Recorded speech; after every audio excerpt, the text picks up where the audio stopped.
ఐదేళ్ళ వాళ్ళు మేమే ఆగలేము. పంతులు గారు మేము ఒట్టకాలు కట్ చేసేస్తే ఆగుతారు మీరు. నా అన్వేషణ అరెస్ట్ కి రంగం సిద్ధమైందని చెప్పాలి. సో పలు చోట్ల హైదరాబాద్ లో పలు చోట్ల తన మీద కంప్లైంట్స్ రేజ్ అవ్వడం, చాలా మంది ఇన్వాల్వ్ అవుతున్నారు. సామాను కనపడే దాంట్లో ఏం ఉండదు.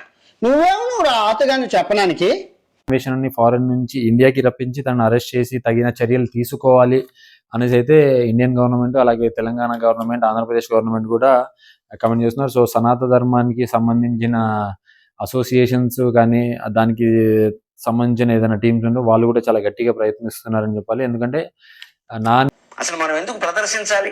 నా హక్కు అంటే ఏం చెబుతారో అది వాడి హక్కు. ఇది రేపు చేయడం అబ్బాయిల హక్కు. సున్ని కోసేస్తామని సిద్ధాంతం పెడితే సౌదీ అరేబియాలో గానా వాళ్ళ హక్కులు పోతాయి. ఇప్పుడు చెప్తే అమ్మాయిలో అన్వేషణ అనే యూట్యూబరు హైందవ ధర్మాన్ని, సనాతన ధర్మాన్ని కించపరిచేలా, ఆచారాలని, కల్చర్ని లైక్ అవమానపరిచేలా మాట్లాడారు అనేసి అయితే చాలా వరకు ఆరోపణలు వస్తున్నాయి. సో నిజానికి పోలీస్ వాళ్ళు తగిన యాక్షన్ తీసుకొని కొంచెం సీరియస్గా ఈ విషయాన్ని వాళ్ళు తీసుకుంటే మనం కూడా కోరుకుందాం. నా అన్వేషణ అరెస్ట్ అవ్వాలి, తనకు కూడా పోలీస్ వాళ్ళు పోలీస్ యంత్రాంగం తనకు తగిన బుద్ధి చెప్పాలి అనేసి అయితే మనం కోరుకుంటాం. ఇప్పుడు చెప్తే అమ్మాయిలో మీకు చెప్తున్నాను, మీరు గొడ్డ ముక్కలు ఇప్పుకొని తిరగని మీ స్వేచ్ఛ ఇంపార్టెంట్. మీ